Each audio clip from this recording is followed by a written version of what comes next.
과기정통부는 작년부터 그 R&D 성과의 홍보와 정책 소통을 위해서 연구 현장을 직접 찾아뵈서 저희들이 하고 있는 연구개발 정책과 여러 사업들을 좀 안내해드리고 의견도 청취하는 그런 일정을 갖고 있습니다. 저희들이 하고 있는 R&D 정책과 연구 사업들을 연구 현장과 좀 소통하고 공감하면서 좀 더 의견들을 듣고 그런 의견들을 정책에 반영할 수 있도록 그렇게 하겠습니다.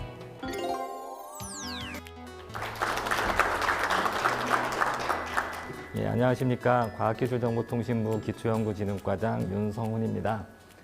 많이들 들어보셨을 얘기인데요. 과거에는 지리적인 위치가 세계적인 경쟁력에서 중요했던 시대, 지정학의 시대였다고 하면 지금은 이제 갈수록 기술의 중요성이 중요해지는 시대로 바뀌고 있습니다. 그래서 기정학 시대로 패권 경쟁의 패러다임의 변화가 일어나고 있다고 좀 말씀들을 많이 하는데요. 보시다시피 미국과 중국의 흔히 말하는 G2 국가의 패권 경쟁이 날로 가속화되고 있습니다. 단순히 뭐 군사나 경제나 외교 안보뿐만 아니라 첨단 기술 분야에서도 미국과 중국의 대립 구도가 날로 격화되고 있고요. 앞으로 점점 과학기술이 먹고 사는 문제뿐만 아니라 외교와 안보까지 뒤흔드는 기술 패권 시대가 본격화돼서 기술 패권 경쟁 우위 확보를 위한 국가 차원의 전략이 구체화해 나가야 되는 시점이 되고 있습니다. 그래서 새 정부에서는 국가 전략기술 육성을 통한 G5 국가도약과 이를 뒷받침할 기초연구 지원, 그리고 인재 양성 및 지역 과학기술 정책 등을 주요 과제로 제시를 하고 있습니다. 그러면 새 정부 국정과제에 따른 과학기술정보통신부의 연구개발 정책 방향을 말씀드리도록 하겠습니다. 먼저 한계도전 R&D의 전면화입니다. 기존에도 저희가 연구개발 R&D를 많이 추진을 해왔지만 좀 더 도전적이고 혁신적인 그런 R&D가 이루어질 수 있도록 기존 R&D에서 도전과 혁신성을 강화를 하고 새롭게 한계도전 R&D를 추구하기 위해서 R&D 기획부터 평가 관리까지 전반적인 R&D 지원 체계를 구축을 함과 동시에 새롭게 한계도전 프로젝트라는 프로젝트를 좀 신설을 해서 추진을 하고자 합니다. 두 번째는 핵심 전략기술 집중 개발인데요. 12대 국가 전략기술 분야 중에서도 과학기술정보통신부가 특히 중점적으로 추진하고 있는 기술 분야에 대해서 좀 중점적으로 지원을 하고 이에 따른 연구 사업들에 대한 관리를 강화를 할 계획입니다. 또한 이 전략기술들은 단순히 이제 정부 주도적으로 하는 것뿐만 아니라 민간의 역량이 강화됐기 때문에 민간과 함께 민간 협력 체계를 꾸려나가는 게 중요해서 민간 협력 체계를 또 활성해 나가는 것을 중점 과제로 생각을 하고 있습니다. 세 번째, 초인류 인재 확보 본격화입니다.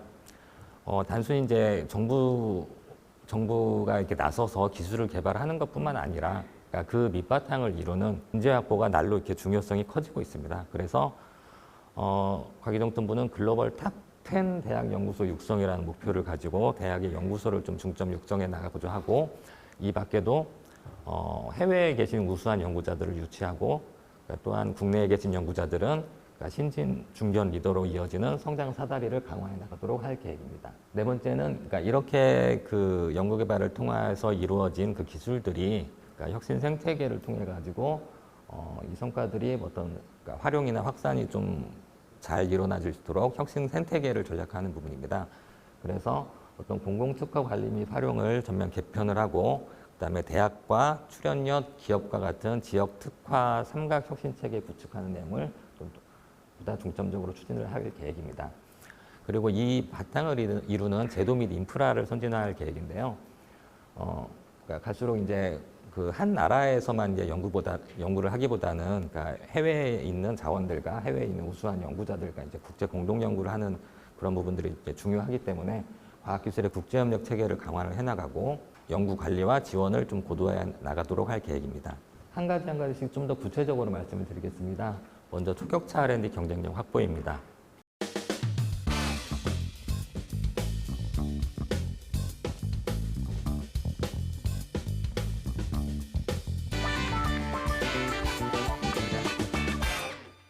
항상 미래 시장을 책임지는 경제 산업을 발전을 견인하는 그런 역할이 첫 번째로 좀 요구가 되어지는 측면이 있습니다. 그래서 크게 초격차 기술 선도와 신흥 기술 경쟁력 확보라는 두 가지 카테고리로 묶어서 그러니까 초격차 기술 선도는 우리나라가 지금 주력 산업에서 이제 경쟁력을 가지고 있고, 그러니까 좀 더 경쟁력을 보다 그 비교 우위를 좀 확보하고 유지해 나가야 될 분야들, 반도체 디스플레이, 2차 전지, 수소, 그리고 차세대 원전과 같은 분야에서 민간과의 협력을 통해서 미래 핵심 기술 개발을, 그러니까 미래를 준비하는 기술 개발을 계속 지원해 나가고, 이를 통해서 그러니까 주력 산업의 경쟁력을 계속 유지 시켜 나가고자 합니다.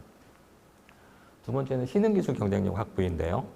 그러니까 새롭게 떠오르는 분야들이 있습니다. AI나 데이터 같은 그런 그 디지털 기술을 바이오와 융합한 디지털 바이오 분야, 그리고 그 요즘 이제 정보 보안이나 양자 컴퓨팅 등을 통해서 중요성이 이제 많이 부각된 양자 기술 분야, 그리고 앞으로 이제 몇십 년 후에 그러니까 새로운 에너지원으로 각광받을 핵융합, 그리고 그러니까 첨단 소재 분야들 같은 이런 분야들에서 이런 미래 신산업을 책임질 기술 개발에 대한 그러니까 전방위적인 기술 개발 지원을 통해서 글로벌 시장 진출을 가속화해 나가고자 합니다.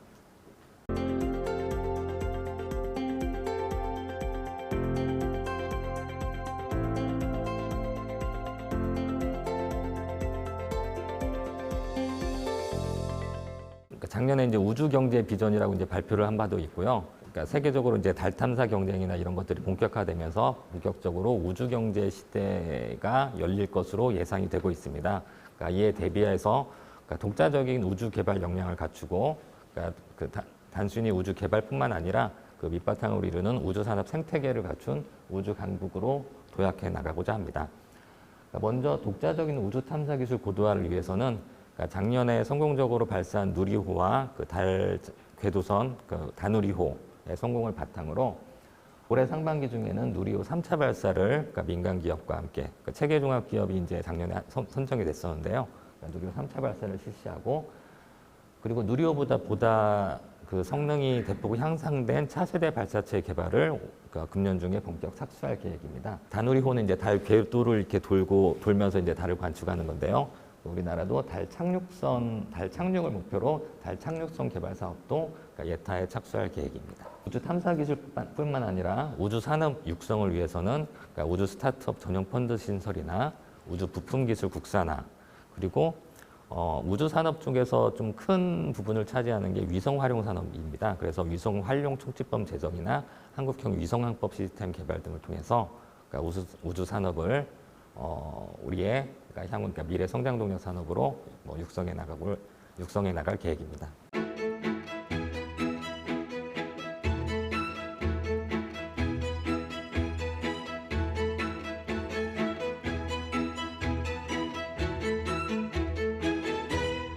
과기정통부에서는 미래 에너지원 중에서 차세대 원전과 핵융합 분야의 기술 확보를 위해서 노력을 하고 있습니다. 그 차세대 원전으로 소형 모듈형 원자로 SMR이라고 하죠. SMR 사업을 올해 추진을 하고 있습니다. 그 핵융합 에너지의 실증을 대비해서 그러니까 장기 연구개발 로드맵 등을 수립을 통해서 핵융합 실증을 대비한 핵심 기술 확보를 위해서 좀 노력을 해 나갈 계획입니다.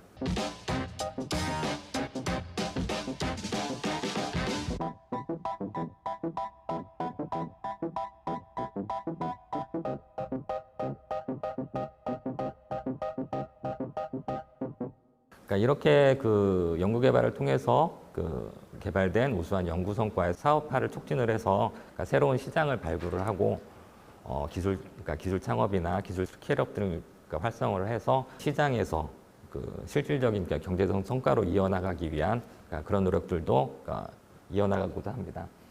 기술 키움이나 패스트 트랙과 같은 실용화 R&D를 통해서 그러니까 스케일업을 하고 그러니까 기술이 이제 실용화 단계에 이르면 공공기술 사업화 펀드 등을 통해서 투자를 받아서 판로 개척에 이르는 이런 연구성과 실용화 사다리 지원 체계를 구축해 나갈 계획입니다.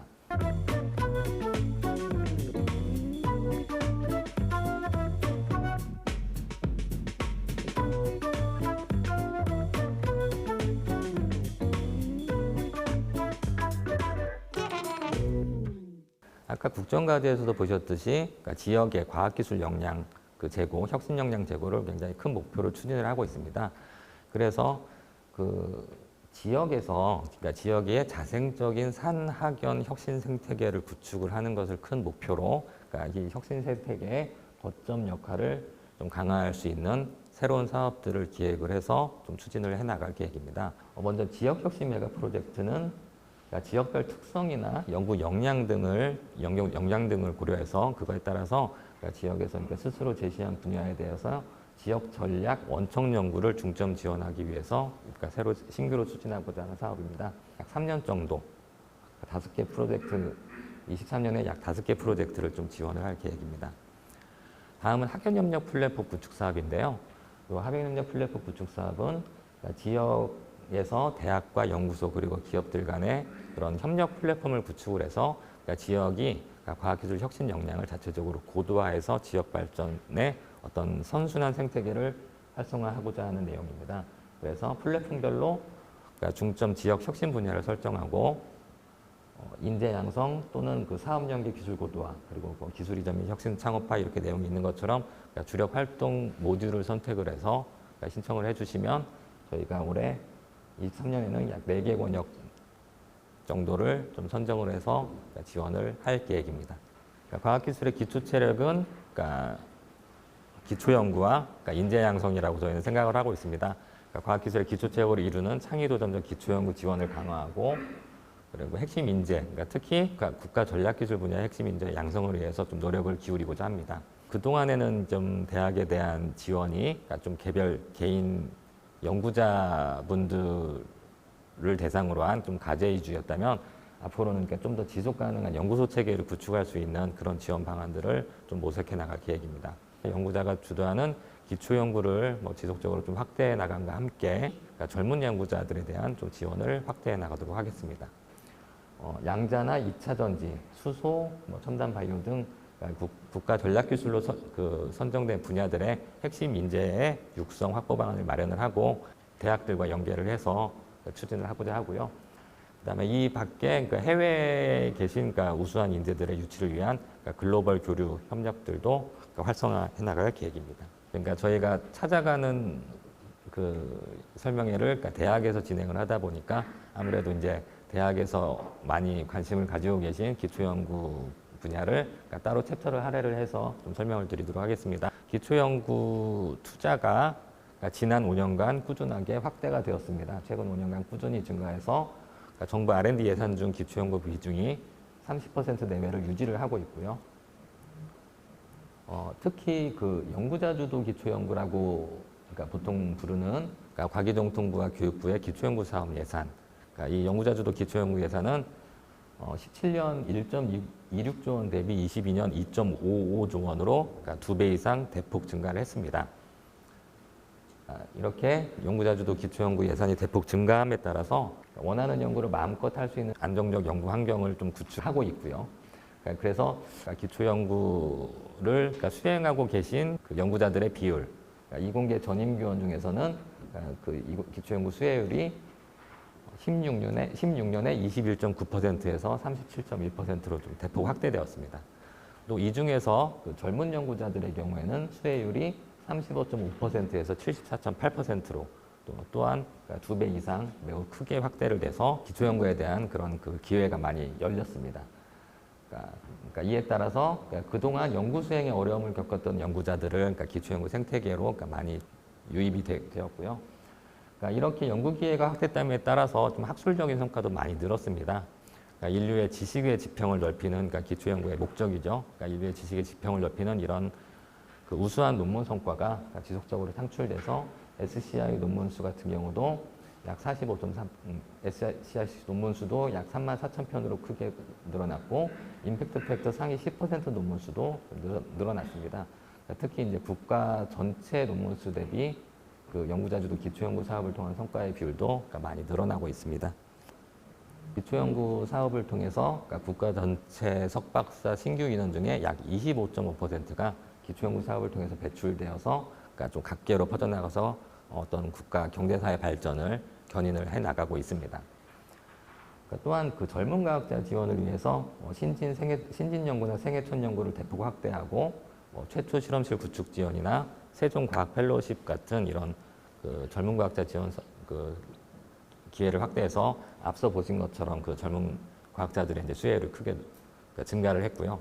연구자분들이 그러니까 평가 부담이 없고 행정 부담을 좀 덜고 연구에만 몰입할 수 있는 그런 환경을 조성하고자 그동안 노력을 해왔습니다. 그 혁신연구센터 IRC라는 사업을 좀 신설을 해서 대학의 특성화 분야의 연구 역량과 인적 자원을 지속 가능한 연구소 체계로 집적을 해서 세계적 수준의 대학 연구 거점을 좀 구축을 해 나가고자 합니다. 국가 전략기술 12개 관련 그 대학별 그 특성화 분야에 대해서 3+4+3년으로 단계를 구분해서 10년간 매년 연 50억 원 이내를 좀 지원하는 사업입니다. 이 사업의 가장 중요한 목표는 대학의 좀 지속 가능한 연구소 체계를 구축을 하는 겁니다. 지속 가능한 연구소 체계 구축을 위해서 기업 멤버십 참여나 산학교육 협력, 뭐 기술 이전과 같은 좀 지속적인 운영 방안 마련을 좀 중요하게 그 고려를 할 계획이고요. 그러니까 대학 연구 플랫폼을 중심으로 이 혁신연구소가 대내외 연구 협력으로서 쭉 지속 가능하게 그 역할을 할 수 있도록 하는 그런 부분을 선정은 씨 좀 중요하게 볼 계획입니다.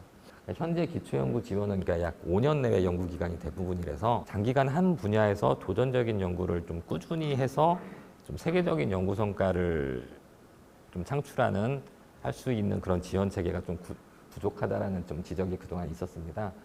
특히 최근 10년간 그 노벨상 수상사들의 경우는 그 핵심 연구를 시작을 할 연령이 보통 30대 후반으로 나타나고 있습니다.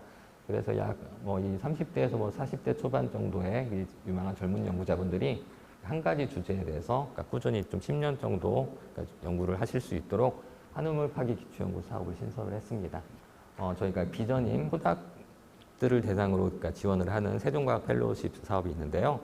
이 세종과학 펠로우십 사업 중에서 국가 전략기술 12개 분야에 대해서 해외에 우수한 기관의 파견이나 공동 연구를 통해 가서 그 우수한 기술들을 배우고 국내에 와서 그 관련 산학연 분야에 진출해서 이제 기여를 할 수 있도록 세종과학 펠로우십의 9개 연수 트랙을 신설을 했습니다. 기초연구에서도 그 지역 균형 발전은 좀 중요한 화두입니다. 그러니까 특히 이제 학령 인구 감소나 시대 지방 소멸이 좀 가시화되면서 이제 지역 대학들이 좀 많이 어려움을 겪고 있는 상황인데요. 기초연구에서도 지역별 주요 거점에 특화된 연구 분야를 확대 지원하고 좀 지역 선정 목표제를 확대 운영하는 등 지역 균형 발전을 위해서 좀 노력을 해 나갈 계획입니다.